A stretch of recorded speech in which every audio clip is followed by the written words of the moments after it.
at what time you need, you know. So this develop at the end group cohesiveness with which all the group members are thinking about the same goal. All right. So add names apply. Number one, forming, in which you formalize people in a very formal way. And then there is a storming, in which you talk about the conflict or something like why I'm not being given this responsibility, I'm good at that, I don't want to work with him, this kind of stuff. And then normalizing. All right. When this occurs, then the natural stage would be performing. In this stage, when everybody accepted his role, now they started to perform. Everybody have now accepted their roles, and now they are giving their inputs. So they are fully functional and work as one group. Okay, so this is the last stage of a group task if that group is permanent.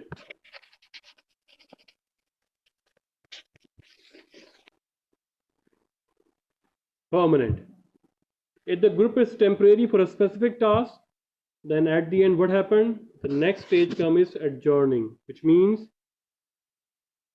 in this stage the group basically dismembered, they are wrapping up their activities, and that's it. So their performance here, for example, project team, tasks, forces, you are giving a task to make, this building is completed now adjourning stage come, everybody is saying okay, this, we are wrapping up this activity, is a farewell, everybody talks about the pros and cons, how they did that, how it should be better if we have a next project together, what things we need to do, right?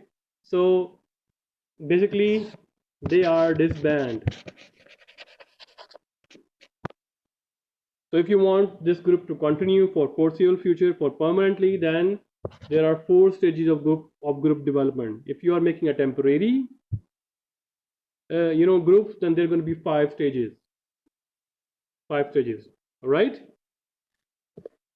Now, in order to understand, so your book mentioned a very nice flowchart here. So you can see that members, when you are forming, you are introducing them, and they have no clue what's going on, why I am being here, and I was not informed, okay, who's going to be part of this and that. So everybody has its own direction, you see, own direction. And then when you introduce them, and there's going to be a storm, maybe these 3 have the same direction and the other 2 has different directions. So you need to talk about them. Okay, we are achieving the same goals, so we should come under a hierarchy, under some structure. And then when they understand that, then normalizing stage comes, in which they're going to be one leader and everybody reports to him, so that group have the same direction. And when they start performing, because they are interdependent people, which means one person work depends on other person work, or one person finish work depends on other person, how he started from there. All right, so that's why they are connected with each other. And at the end, adjourning, in which some of the people, or maybe these people are hired from outsiders, so they are saying goodbye to you, there's going to be a farewell, nice meeting with you, nice work with you, and how we could have done it better. So this kind of stuff happened. All right, now group performance and satisfaction model. So let's just talk about that. So we just talk about, okay, it's very nice, forming, storming, normalizing, performance, and adjourning, things done, right? No, we need to see that how we can achieve required performance. So there are models, the researchers have developed a model, they're working on that, and it started from external conditions imposed to the group. It's not like that, okay, you are given unlimited time. So if you happen to see Nat Geo or Geographic series or Discovery series, documentary called Mega Structure, in which they talk about, okay, how they develop, how they build the London Bridge, how they build the Burj Khalifa, and how they are planning to build the biggest, you know, skyscrapers in the world. So it's going to give you the idea how the group work. It's not that easy. It's not that easy. So during the normalization stage and performance stage, there are a lot of issues. Then you need to talk about that.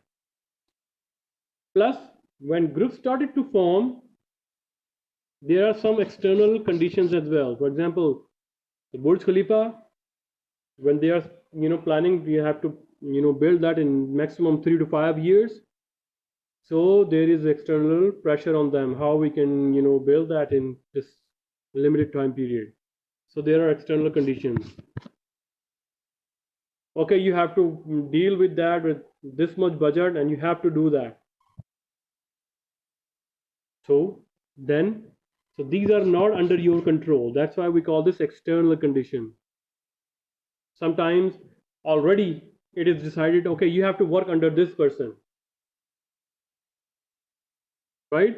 Or you have to utilize the available resources. You cannot import from the Africa. So this finest material, what we have, you have to deal with that, right? So it means there are some things that when you are formalizing and you are making the group, you need to respect that, or you need to follow the rules, right? So external conditions imposed to the group, which leads you to go through group member resources and group structures. And when this is fulfilled, then you go towards the group processes. And when group processes started, there is one mediating role which increase the group performance, is the group task. If everybody is given the clear task, okay, no matter what happened, whether there is a no internet, whether there is no Wi-Fi, something bad happens, whatsoever, these are your goals for this period of time. You just focus on your goals. That's it. You don't care about what's going on your environment. Just focus on your goal. That's it. So goal clarity is 100%. Then your performance and satisfaction started to rise, right? Okay, let's discuss this stuff one by one. What do we mean by external conditions? What do we mean by group resources, group structures? What do we mean by group processes? What do we mean by group tasks? And then group performance and satisfaction. So what are the external conditions? Like I told you, so external conditions that are not in control of the organization or the group members. So these are strategies, authority relationships, formal rules. Okay, if you want to do something, but the rules doesn't, organization rules or country rules, forbid you, then you're gonna do that, right? For example, in Gulf countries, you cannot drink alcohol openly, or you are not being served the alcohol during whatsoever your visit to. There is a formal lunch is going on there, and you demand alcohol, you cannot get it. Why? Because rules over there is that it's forbidden, so you cannot drink that. Similarly, there are some rules, okay, you need to do that, and you have to focus that. Maybe for you it is normal, but for that country law it is illegal. So when, for example, they have a different labor laws, so you need to follow that.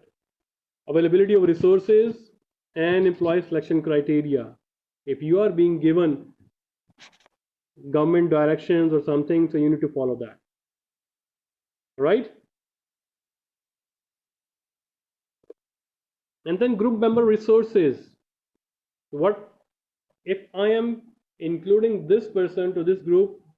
What kind of skills he's bringing, what knowledge, abilities, and personal traits he's bringing. Some people are strict, some people are very friendly. Whether he has the required degree, whether he has required skills, whether he has done it before or not. So, experience, your degree, your natural ability to do that. So, whether he is putting all his efforts, his ability, his skills, can he bring to this table? And can he bring all these cumulative, your KSAs, knowledge, skills, abilities to this project? Can he handle that? Because there is a specific type of people needed to handle people, and especially handle laborers. So if you ever been to this construction project or going, have dealt with the laborers in your own home construction, so you have the idea how to deal with them. So it's a very hectic and very challenging job.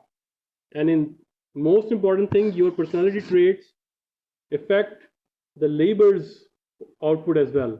If you are being relaxed, then labor is also very relaxed. So you need to see that what kind of thing. If you are hiring that person with the IT sector or computer programming stuff, then okay. In addition to that one, the personality traits now doesn't matter. Why? Because you just need computer and one room, very nice air conditioned room, and that's it, in which he can work. Nobody needs to know whether he is black, whether he is short, tall, whether he is white, whether he is Chinese or whatsoever. Nobody care about that. Whether he is working from different parts of the world, whether he's working at night or not, because he's just considered to work anywhere. Only internet is needed, that's it. And then there is group structure, in which you define roles, which refers to the behavioral pattern expected of someone occupying a given position, right? So these roles are generally oriented towards either getting work done in a social setting. You are given the role of chief executive or the group leader. So now every responsibility is on your shoulder, and you are watching everyone is meeting its task, its timeline, whatsoever. So every responsibility is on your shoulder, and this role is expecting from you that you should do this kind of certain behavior to act like CEO or leader.